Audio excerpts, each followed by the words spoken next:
So we've got one final presentation today, and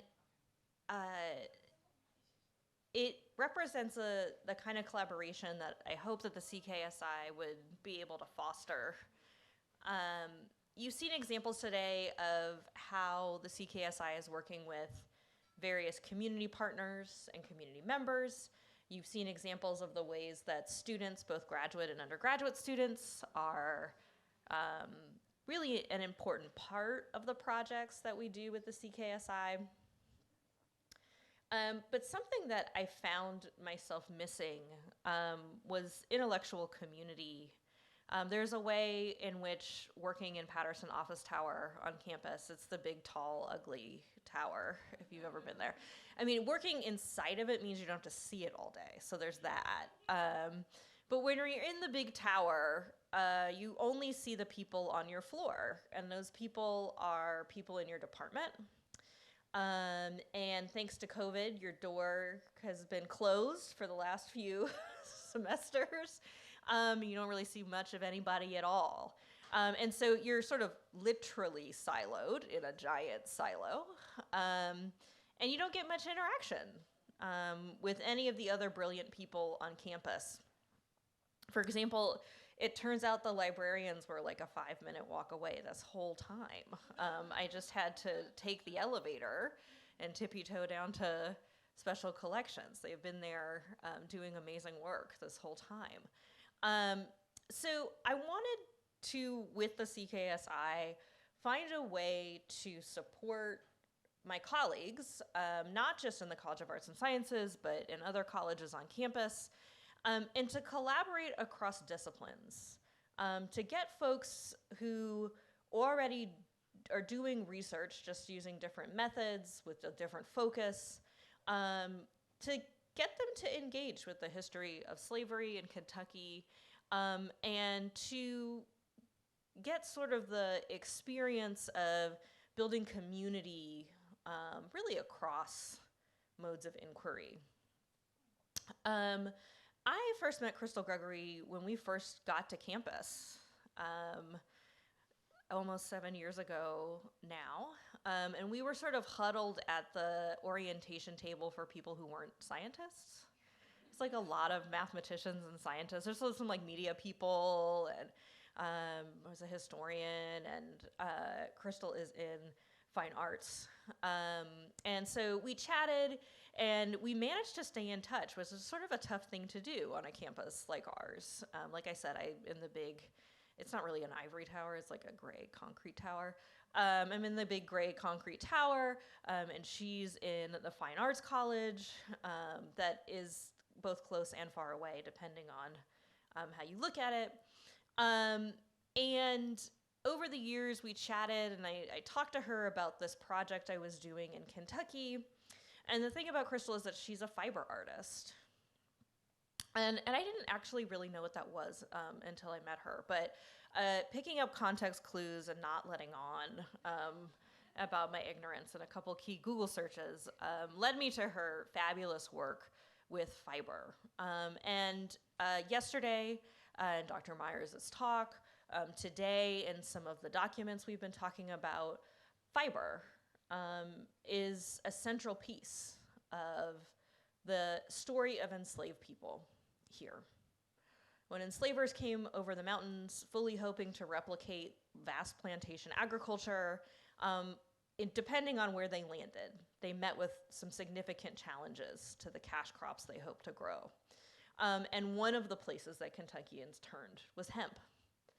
And so we end up with all sorts of fiber culture right here in Kentucky. And I somehow managed to convince her to come on as a faculty partner, thanks to a really generous gift from a donor to the CKSI, and told her, here's some money. What do you want to do with it? How would you, as an artist, approach this topic? And in what ways could this enrich your artistic practice, the way you work with your students at the graduate level, but also your pedagogy? And then I took a step back. If you can tell, sort of my MO is letting brilliant people be brilliant, and bringing some brilliant people together if at all possible, and always listening to what Raynette tells me. These are the other key. So I'm really excited for Crystal to come up and talk about the result of her summer work last summer with a graduate student in fine arts, and to talk about the ways that doing research as a fine artist, not as a historian, but as a fine artist into the history of African Americans and fiber culture has really impacted her and is now impacting students in a little bit of a different way than these other projects. So with that, my friend, Crystal Gregory.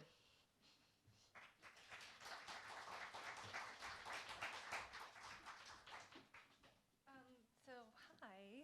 Thank you all for being here and for the super inspiring presentations so far. I think I first want to just say thank you to Vanessa. This whole thing, I mean, she's building this incredibly intricate web that's crossing disciplines, crossing fields, getting people involved that wouldn't necessarily be involved in this conversation, reaching from the past and how it's playing out in our present, and hopefully our futures. So you are so inspiring to me. So thank you so much. Okay.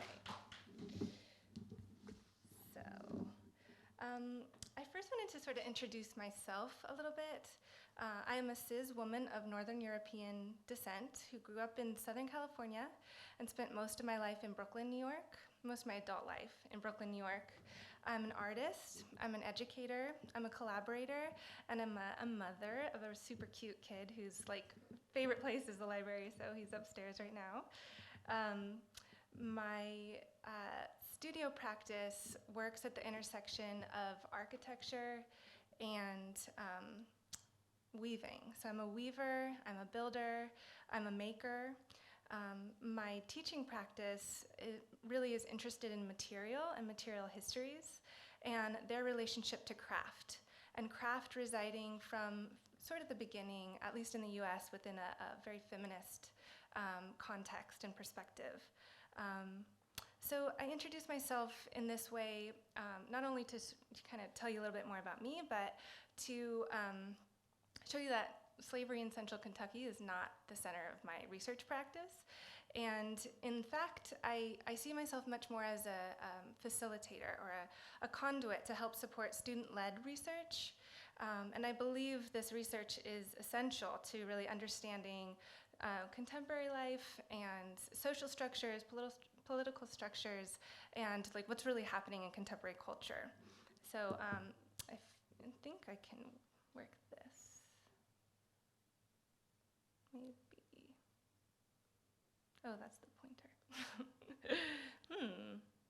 If it's not the green arrow, what is it?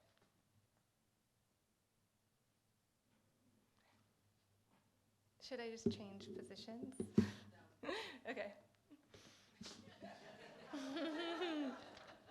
Oh. Did it go? Nope. Okay.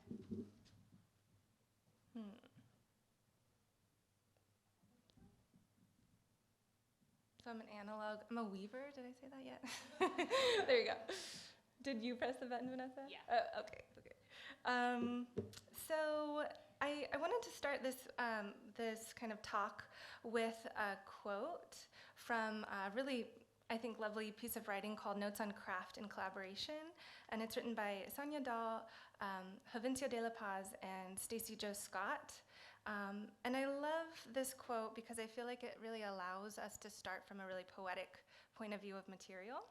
And it says, "We have always been drawn to the ways in which craft and crafted things have the capacity to link humans together both metaphorically and physically. When a cup or a bowl enters the world, it passes through many hands over its lifetime. Beginning with its maker, every subsequent user adds to the narrative of this object's trek through the world. The role of touch," okay. Oh, did I do it? Nice, okay. "The role of touch extends far beyond the act of making. The maker's touch is only the first in what is often a long story of touch. Objects have the potential to become long record keepers of hand. In general, a cup or a bowl may touch many lips over its life. A quilt may cover many sleeping bodies.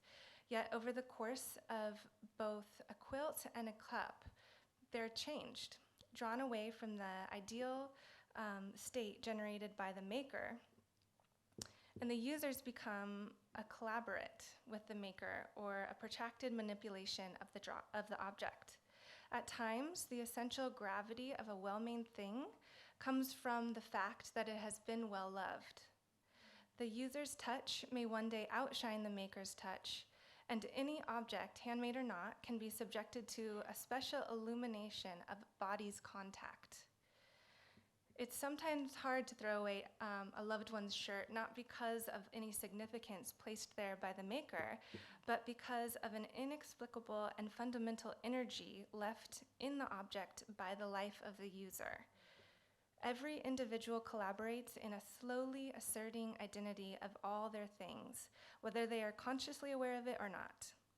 If we begin to think about all of the objects in our daily lives in this manner, the poetics appears, one that is connective and alive. And I love this quote for a lot of reasons, but I think it really illustrates in a palpable way the way that an inanimate object can be a record keeper. And it has the potential of holding a memory of use and touch that can resonate lives that it was a part of. And when we're thinking about lost or untold stories of enslaved Kentuckians, that potential, I feel, holds a really great power. So today, I want to present with you about what we've done in the Material Studies Lab so far, what we've produced so far, and then I would really like to get your feedback. I've been collaborating with Vanessa on this, as well as our first contributor, Ellie Maris, but this room is full of incredible minds and spanning lots of fields and interests, so I'd love to kind of get your feedback on where it can grow and possibilities that you see. Okay, so here is our sort of manifesto, working manifesto. Nothing is live yet, but hopefully this summer that will happen. So utilizing local archives, collections, and libraries, students will research material histories of Central Kentucky, particularly as they relate to and intersect with the history and impact of slavery in the region. The Material Studies Lab is an interdisciplinary initiative that brings together Black studies, women and gender studies, fine art, and visual studies to reframe the narratives and perspectives of slavery in Kentucky. The Material Studies Lab will serve as a resource and jumping off point for professors and students alike in their research and lesson planning. The student-led research will be responsible for incorporating curricular tie-ins that can be used in the University of Kentucky at scholarly communities and hopefully by the general public. The end result will be a collection of online published essays, and we kind of use that word very loosely, as well as public-facing programming, which through exhibitions and maintenance of possibly a material physical library, but those things are all future. They're not here yet. So we, as Vanessa said, we had an incredible experience last year with a well-funded summer research assistantship, and I got to hire one of our curatorial studies students, Ellie Maris, to undergo and really help me unpack like what a material studies lab could look like and what we wanted to do and how we wanted to approach this work. So Ellie couldn't be here today, but she does want to send her regards. She is now living in Philadelphia. So her bio is on the screen there. She's an arts writer, researcher, and curator. Originally from Chicago, she received her BA in art history and printmaking from Amherst College, and in 21 and 22 pursued an MFA in curatorial studies at the University of Kentucky. Her recent work focuses on criticism, material history, and video art. And Ellie did an incredible job. She has a history in publishing in Chicago, and so she had like a a real understanding of what good research is, which was very helpful for me. She's also an incredible writer, and so the content that she built was an incredible place to start from. We are now beginning our second phase, so I'll have a second curatorial studies student this summer working on this project with different posts, undergoing different posts. What else do I want to tell you about her? It was a great experience, yeah. Ellie produced 4 posts for us. 2 of them focused on quilts, and 2 of them focused on hemp. And I'm going to share 3 of the 4 with you today. The one I'm not going to share with you is titled Wig Rose, Making Space for Black Geography of Quilts in Kentucky. It's incredibly well written and well researched, and once we are live, I hope you will read it. And I think the reason I chose not to include that one today is it's the most traditional sort of research essay. The other 3 have a much more poetic approach to them. So this first project I'm going to share with you, she took a very famous quilt pattern of the region called the Wig Rose. And let's see, I think I have a picture. Oh, okay. So this is the Wig Rose quilt pattern. And she took this as a starting point, dissected the applique pieces of it, and then used language that she found from enslaved women and put them in these shapes. So I'll show you what I'm talking about in the next couple of slides, but I kind of wanted to show you the quilt first so that you understand what the pattern pieces look like. And she also had sort of a short essay in relationship to this. I'm going to read the essay while I have the pattern pieces up on the screen here. A quilt is a seemingly straightforward object. It is made up of 3 layers of textiles: a pieced or appliqued decorative top, an interior filling, and a backing cloth, all held together with stitching. Quilts can be utilitarian and modest, or showy and elaborate. They can be made by individuals, but are often a communal undertaking. In another essay in the CKSI collection, I talked about the Wig Rose quilt in Henry Clay collection in Lexington, Kentucky. Nothing is known about the quilt beyond the likelihood that it was made between 1850 and 1870. I approached thinking about the quilt through an undeterminedness, recognizing the possibility that it could have been made by an enslaved woman or women, and that even when there is no available way to approve such an attribution, there is still a myriad of productive, expansive, and speculative ways to look at the quilt as being inexplicably tied to the lives of Black women in the antebellum South. While thinking about the broader arcs of American quilting tradition is important, taking time to dwell in the hyper-localized conditions of a specific quilt can be a worthwhile exploration, and a way to begin to rematerialize these hidden worlds. Binbury urges that we avoid approaching quilts as isolated folk art objects, divorced from the lives of Black people and social, political, economic conditions under which they have lived. In Stitched from the Soul, Slave Quilts from the Antebellum South, Gladys Marie Fry echoes this idea, highlighting these aspects of quilt makers' lives to consider when looking at a particular quilt are their environment, their culture, and their historical context. Using this framework, these 3 layers, I will explore the specific material conditions or life of the Wig Rose quilt in the Henry Clay collection, along with the enslaved women who might have possibly labored on this quilt, in ways direct or indirect, documented or obscured. Through sources detailed in the notes, I have collected and aggregated quotes, memories, facts, and fictions that attempt to speak to, through pieced together voices, the life of this particular quilt. In allowing the thing itself to guide the form and organization of these scraps of various stories, I have opted to present them in the form of cut-up pattern pieces of the wig rose quilt.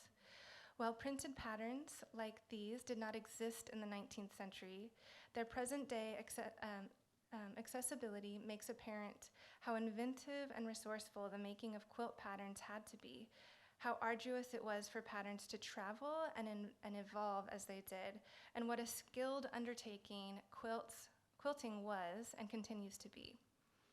Using these quilt pattern pieces to imagine the possible life of this quilt provides opportunity to meditate upon fragmentation and wholeness, the challenges and opportunities each present, and how they interplay with each other.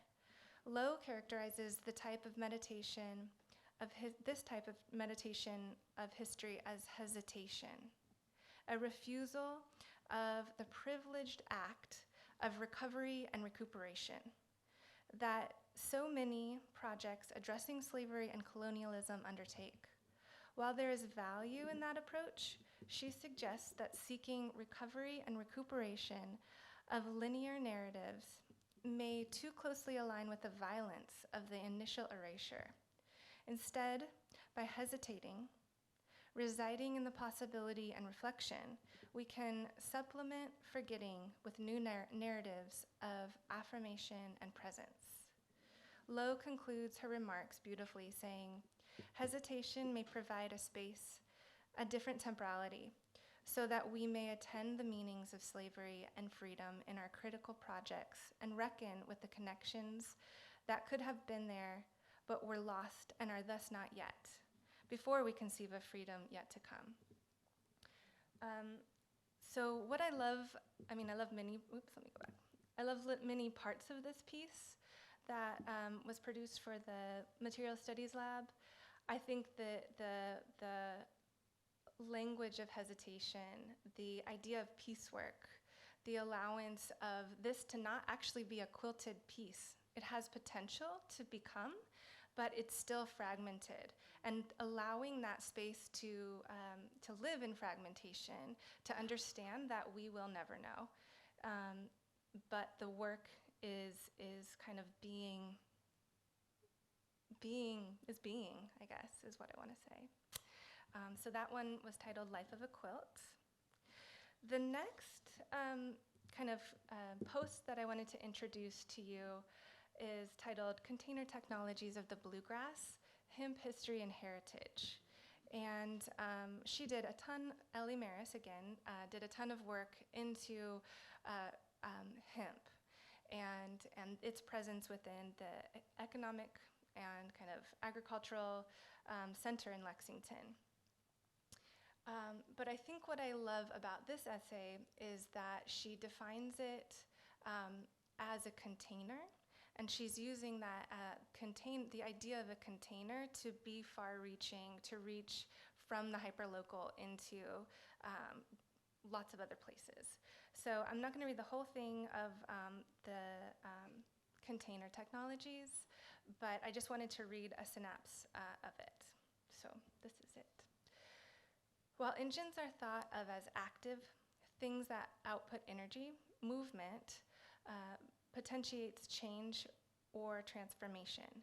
Containers are often seen as passive, entities that hold, take, keep, operate without friction or racket. In the essay Container Technologies, Sophia says that a containment should rather be thought of as a form of action in itself and as an interactive process.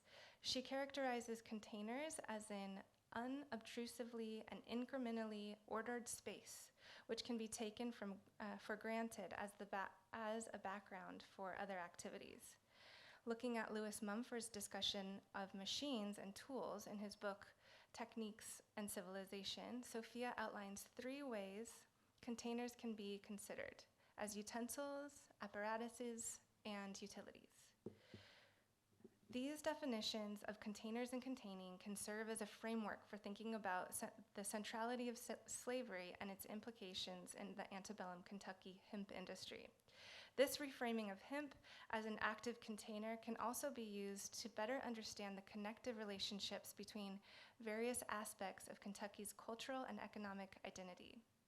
This essay will look at various uses of hemp in the 19th century, as well as the wealth, politics, and cultural and educational institutions that became bound up in hemp.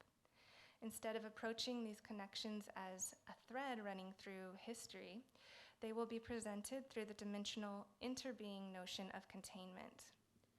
The first crop of hemp grown in Kentucky was in 1775 near Danville. In 1803, Hunt and Brand Company produced the first hemp bagging made in the United States, and Lexington became a manufacturing center. By 1839, there were 18 rope walks, or rope-making factories, and bagging factories in Lexington alone, and more than 60 in Fayette County. The rural landscape surrounding the town was dotted with hemp plantations. The region's identity became synonymous with its pastoral rolling hills and the fertile fields and soil. But this landscape was imagined, imposed on the land, and not entirely natural when settlers first arrived in the 18th century. In the 19th century, fields and woodland pastures gradually replaced the native flora and agricultural estate like Henry Clay's ashland, and hemp emerged as a prominent aspect of the landscape. Hemp was grown because of its profitability, not because it was inherently tied to the cultural heritage of the land or the people that inhabited it.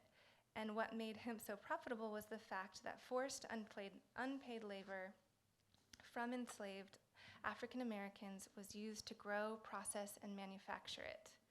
This interconnected relationship between hemp and slavery is implicit in any conversation on the heritage of growing hemp in Kentucky. And the most profitable application of the crop was manufacturing it into bagging and cordage, used to hold and contain cotton, making it a merchantable good that could be transported around the world. So here you see a bale of cotton that's covered in hemp baggage and cordage.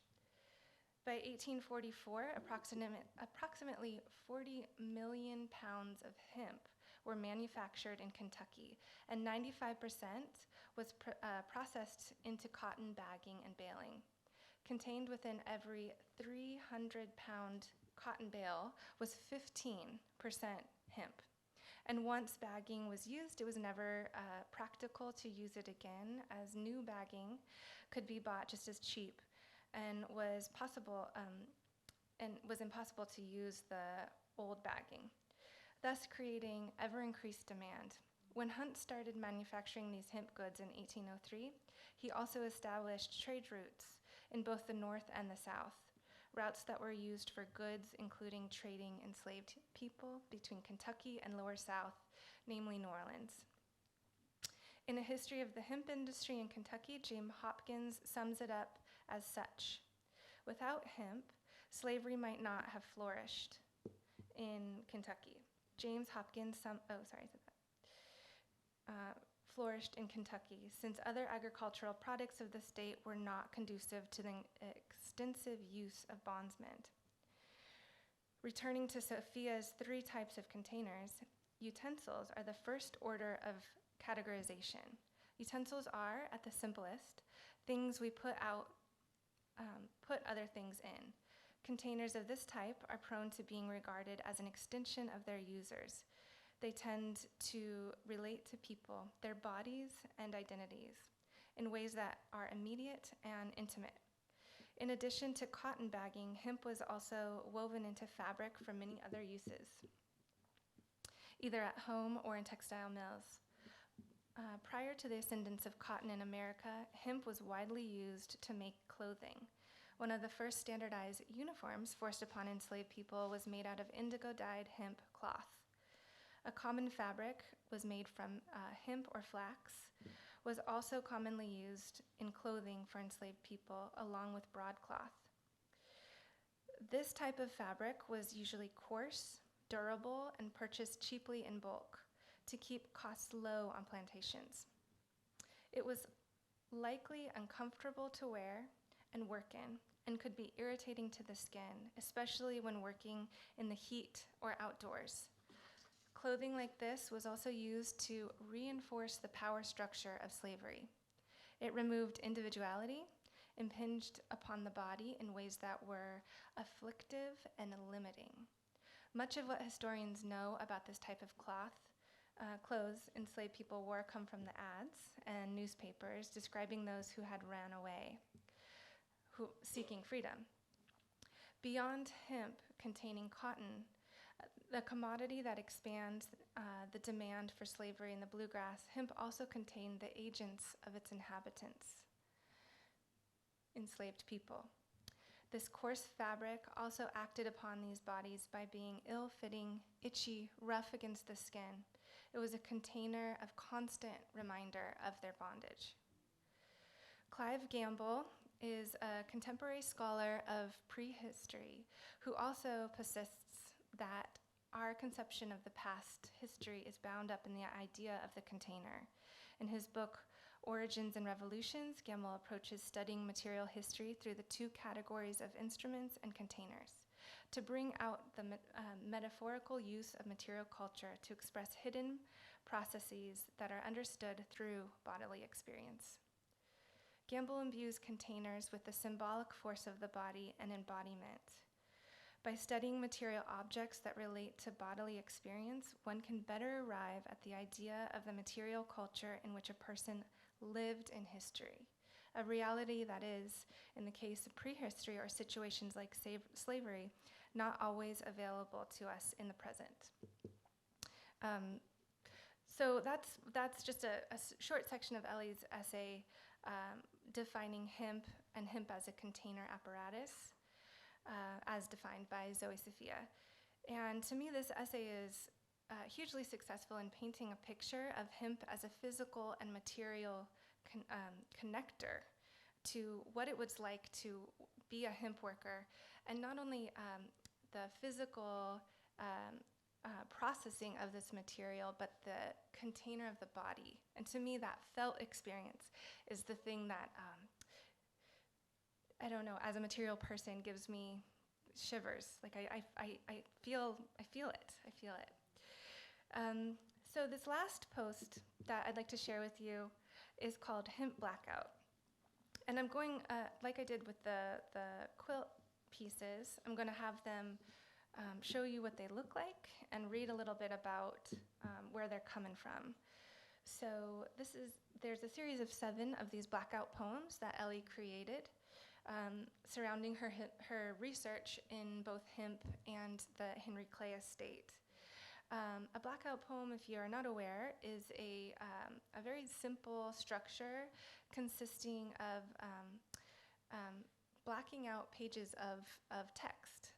So selectively blacking out portions of a text to build new meaning into the words that already are present. And she's choosing 2 documents. This first is of a hemp hatchling machine from 1874. And this is a governmental document about a machine that could have helped laborers in the field. And it was kind of pushed down because actually enslaved labor was cheaper than buying these machines. So this is one of her blackout poems of that document. The next one is of an iron hoop used to secure cotton bales in 1865. She says, by blacking out, redacting, and manipulating these official U.S. Patent Office documents, she is making explicit the intense manual labor the hemp industry required prior to widespread adoption of these machines after the Civil War, once the industry's profitability could no longer rely on enslaved labor. What is obscured or absent from these original documents are the embodied people who labored, whose labor preceded these machines and processes.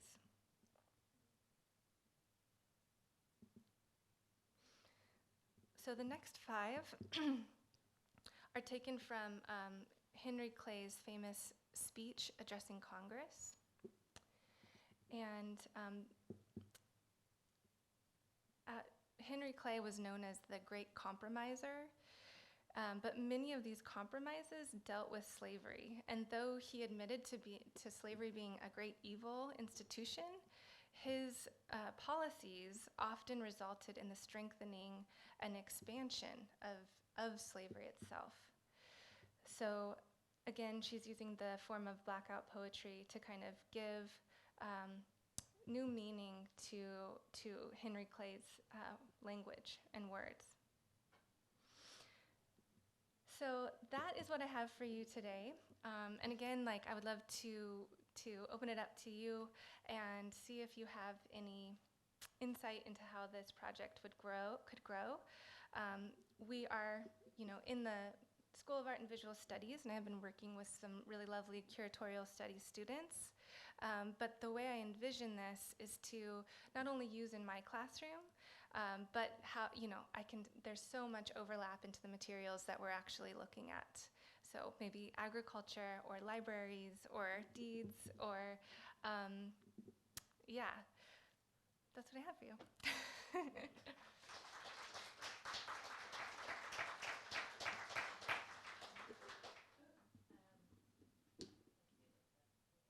A second? Yep, okay. So does anybody have any questions or comments for Crystal? I have the mic, so I'll bring it to you so people online will be able to hear you. Hello, people online. I was just wondering if you think in the future you'll do any experimenting with actual fibers. Like, I don't know where you would get it, but listening to Dr. Myers talk about Yes. Materials made with buffalo fiber. I'm sure you can get buffalo fiber, but Yeah. have you ever thought about trying to think about what it would take to recreate or how it would feel to spin that on the fingers? I know you have a much more high-tech loom. I've seen your loom, right? But what it would be like on the sort of traditional spinning wheel? Yeah. Are you thinking about moving in that direction?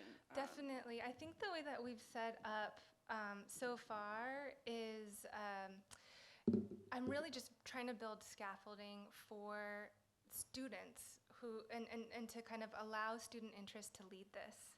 So if I have, the curatorial students are, they're writers already, they're researchers already, and so that has given us these much more, research, I guess like academic research. But I'm a physical maker, so I think that there's so much knowledge to be known in actually processing these materials. Processing hemp is very difficult. Processing cotton is hard too, but processing hemp is back-breaking work. It's not for the lighthearted. So I would love to have that physical experience for my students, for my classroom, just to have like the touch of it, right? Right now it's all been digital. We were kind of working remotely. One idea for next semester is I also have a collaboration with the horticulturist at the UK Arboretum, and we're doing a dye garden. So we're thinking about, like, for the Central Kentucky Slavery Initiative, what dyes were actually these fabrics being dyed with, and can we cultivate and grow it, and what would that color look like? So those are the potential things. I would also love to see this become a physical archive. Not that I know much about housing a physical archive, so I might call the librarians, but yeah, I think the tangibility in the process, buffalo fiber, I actually have that in my studio right now. It is harsh. And the staple length, I don't know if anybody's a spinner in here, but a staple length is like how long the hair is. So the staple length of buffalo hair is very, very short and coarse. So to actually make that into a fiber, like a thread, or spin it into yarn is incredibly difficult. So yeah, yes is the answer.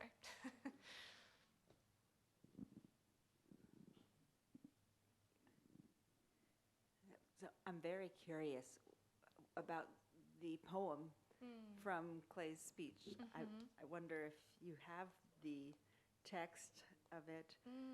And the second thing is that, given the last question and your comment, would it be possible for students to create some of this fiber for a broader public to be able to interact with? I don't have the speech, but maybe we should put it with the post. That's a great idea. So you could see his language next to what Ellie is drawing out of that. I think that's a great idea. What did she draw out of? Oh, these are. Yeah, we were hoping you could maybe read the actual. Right. I know. I can't really see it either. Oh, Lord. We Vanessa? backtrack. Yeah. Mr. Clay's speech at 12 o'clock, November 15, 1850. Descendants of Kentucky, prosperity, the people of great wealth, you owe a debt, a gentleman, myself especially. I embrace slavery and leave no future in a just and honorable manner. Well, that one gave me chills. I was that odious patriot transporting slaves I directed against for nature, God, barren prophet of the slavery. Candor obliges me to say that I think of the numbers one another. Beyond the South, the whole country, from its mouth to its head, nearly all of earth should be one very large sum of money bound to money, because honestly, I wish that we had a sum sufficient to command the whole world.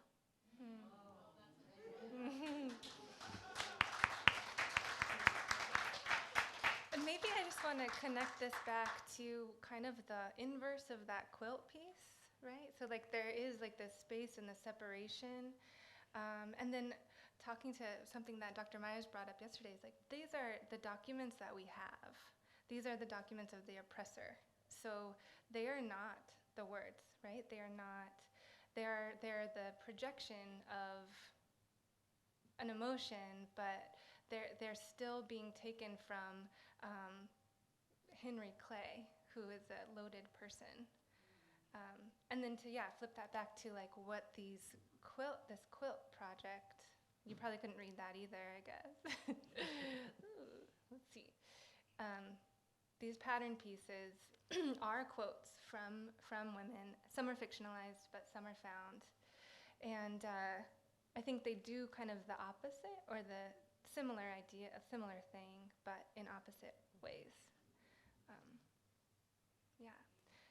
I think, I didn't know what would happen when I said, hey, Crystal, let's do a thing. And she was like, yeah, sure, we'll do a thing. And we got a really fabulous curatorial student involved. And I wanted to just hand over the money and say, do what you do. And we'll see what happens. I did not expect when I opened up the PDFs to find artwork, that like the student had created artwork. And then just really gorgeous curatorial essays. And so as we build out the digital infrastructure of the CKSI, one of the things is to have a digital lab where you all can experience this and bring Ellie's work to, it's just a very different way.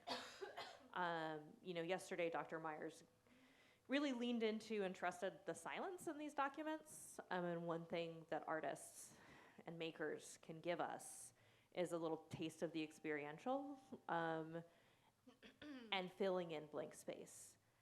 Actually sort of reveling in it and giving us new language and new visual markers for understanding.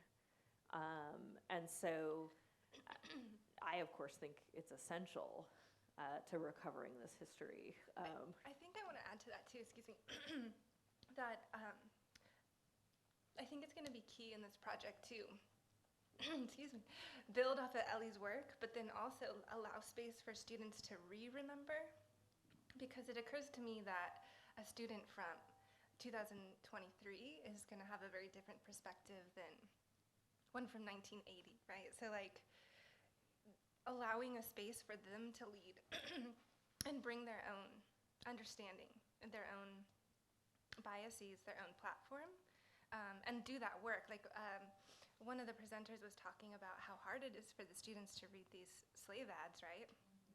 Sitting with that, allowing that to be hard, allowing that to churn something in them and get through it so that we can not only remember but inhabit that a little bit, to push past the uncomfort, to do the work.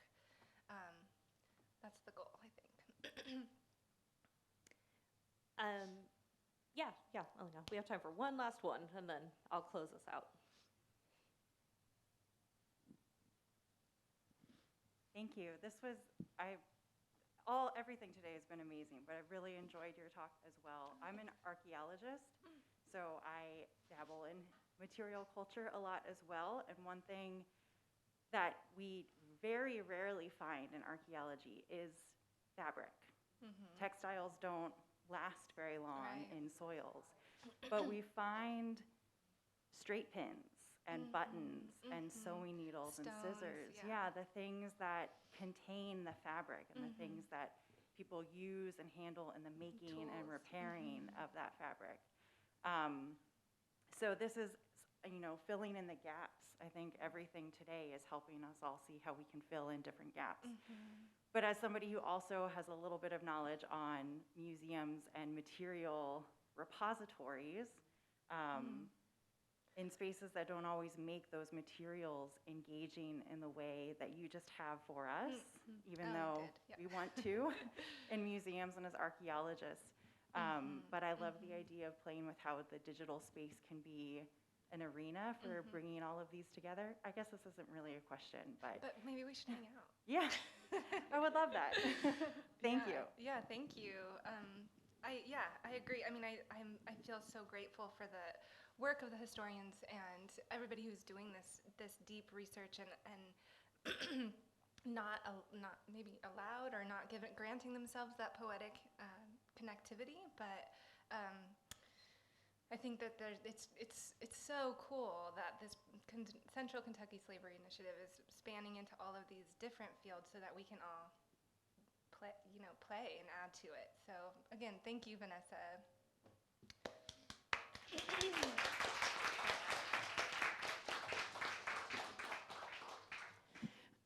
So when I began to envision what the Central Kentucky Slavery Initiative could be, I relied on,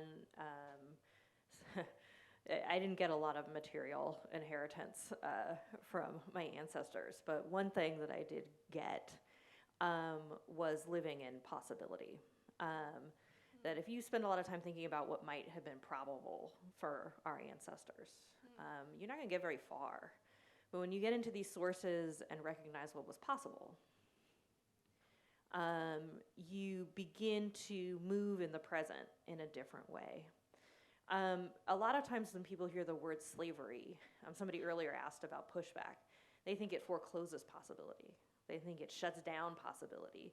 They think the word slave is the beginning, middle, and end of the story. And so in every way possible, the kind of work I seek to do as a slavery scholar is to get people to lean into the possibility that studying enslaved people opens up. The question is not, what can digital humanities do for the study of slavery? It is, what can the study of slavery do for digital humanities? What can the study of slavery do for folks across disciplines? When engaging with Black genius, where do you end up? Because these folks were enslaved, but they created American popular culture. You're welcome.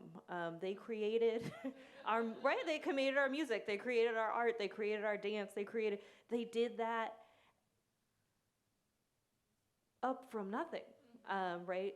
So we are always living in the both and, as historians of African Americans, as historians of Black women. And that both and is a really powerful place for students to learn critical research skills and critical thinking skills. only a handful of the students who are working on our projects are history majors. We're desperately trying to change that, mwahaha. But I try to tell folks, you don't actually need to come be a professional historian. We're few and far between these days. There are ways you can do this work in your area of interest. And so if UK undergraduates learn about fiber art through the brilliance of Black people who figured out how to work one of the toughest fibers available, that's a win. So I encourage you all today to think about the ways, right, that you can lend a hand, your expertise. I love this archaeology art connection that's possibly brewing. Been trying to get a lot of you in the room into this. But I believe that to survive doing this work, you cannot do it alone. You cannot. And I'm a 19th century historian, so I was trained to work on dead people. So I was not trained to go talk to alive people for my research. And so you cannot do this alone. You've got to find the brilliance around you.